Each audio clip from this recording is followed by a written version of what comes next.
Hola, somos el grupo 7 y hablaremos sobre la migración interna. Hola, soy Tamara Ramírez. Para entender la migración interna en el Perú entre 1930 y 1968, debemos situarnos en un periodo de quiebre de modelo tradicional agrario. Durante estas décadas, el país experimentó una transformación demográfica sin precedentes, donde miles de ciudadanos se desplazaron desde las zonas rurales, principalmente de la sierra, hacia las zonas de la costa, con Lima como el destino central. Este fenómeno no solo fue un movimiento de personas, sino una respuesta a la crisis del sistema de haciendas y la búsqueda de nuevas oportunidades en un entorno que empezaba a urbanizarse aceleradamente. Nuestra investigación se sustenta en el análisis especialmente como Carlos Contreras, Marcos Cueto, quienes sostienen que este proceso migratorio fue el motor del Perú oficial, encontrándose con el Perú profundo. Según estos autores, la migración de mediados del siglo XX representó el desafío y el orden establecido, ya que el Estado no estaba preparado para la magnitud de la demanda social y de viviendas que surgió como las barriadas. Por ello, nuestra formulación de tema se centra como ese desplazamiento reconfiguró la identidad nacional y esta estructura económica del país bajo la mirada de los historiadores. Para comprender a fondo el impulso de este fenómeno, mis compañeras explicarán estas causas económicas y sociales específicas que definieron como parte de nuestra historia. Hola, soy Yasmín Hualpa. Según José Raga en su libro Limachola, la migración interna del Perú en el siglo XX no fue un fenómeno reciente, sino el resultado de procesos que se venían profundizando desde el siglo XIX.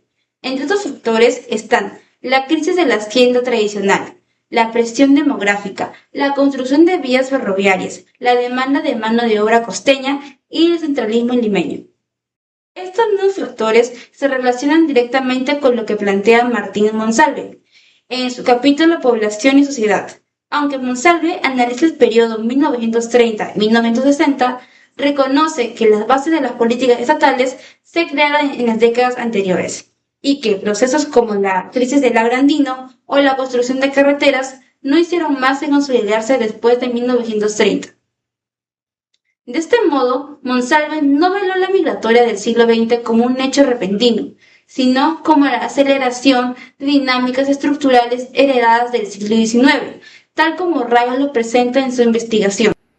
Hola, soy Zuley. Según Ernesto Héctor Maguiña Salinas, en sus estudios sobre las migraciones en el Perú, sostiene que los movimientos de poblaciones en el Perú fueron una respuesta directa a los modelos económicos del Estado. Durante la etapa exportadora a inicios del siglo, el desarrollo de la red vial alcanzó los 22.600 kilómetros para 1940.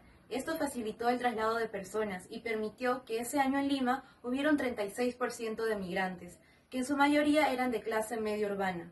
A partir de 1950, bajo el modelo de industrialización inspirado por la CEPAL, el volumen de migrantes se cuadriplicó. Este crecimiento fue impulsado por la crisis agrandina y por la aparición de nuevos polos de atracción, como Chimbote y Pucallpa.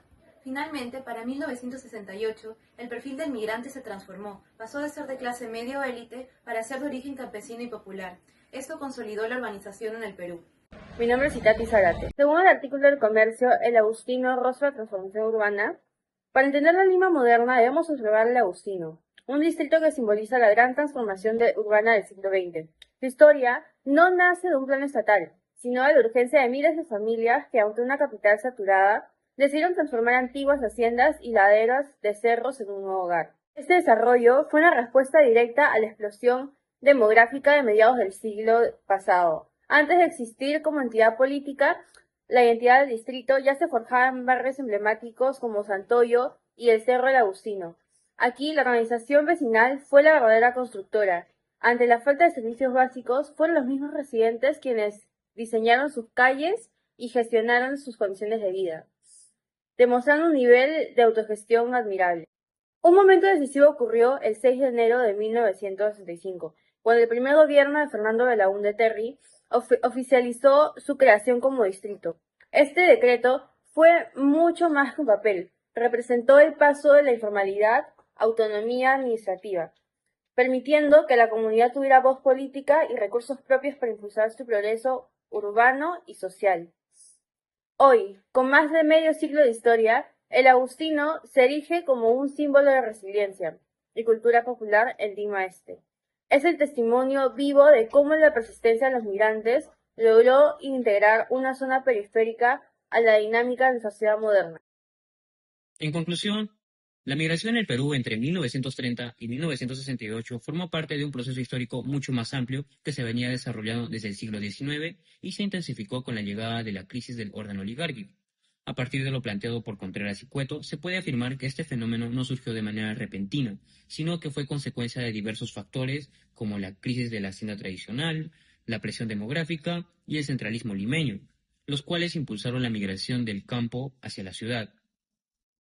Asimismo, según las fuentes analizadas, como los aportes de José Ragas, Martín Monsalve y Ernesto Maguiña, este proceso produjo un crecimiento urbano rápido y desordenado, además de la formación de barriadas mediante invasiones organizadas.